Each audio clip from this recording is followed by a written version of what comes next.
Hello, welcome back sa aking vlog. This is Judith. Panoorin natin si baby doon nakaupo sa kanyang chair.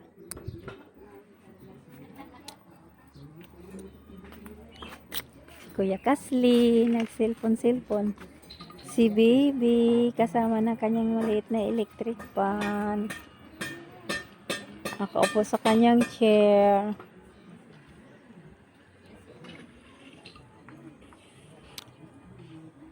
Ito ang lugar nila dito.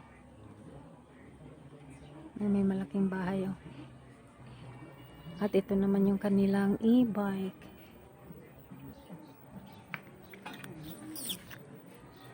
Ayan. Ito driving seat. Ito sa loob. Minsan dito nahiga si baby, dito natutulog daw kasi sabi niya matara pala nilagay kasi maulan, baka mabasa battery. Yung halaman nila. Maraming daring bike dito.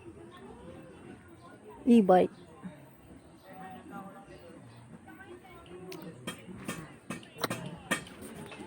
Kumuha ko kanina dyan ng talbos na bayabas. Nginaya ko. Aba. Amazing.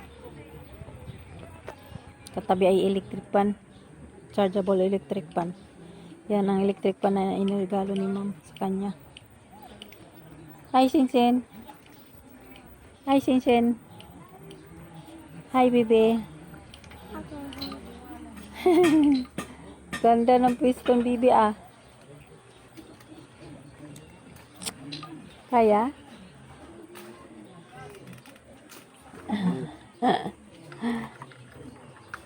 Lusot.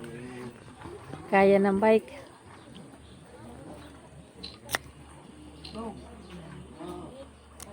Mapresko dito sa lugar na ito kasi mayroong puno ng mangga. Ayan, mangga, oh.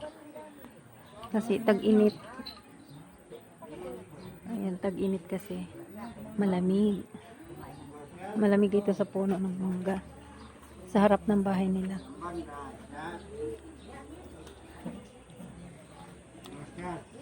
Hindi na pawisan, no? Hindi na napawisan, may electric pan na naka tapat.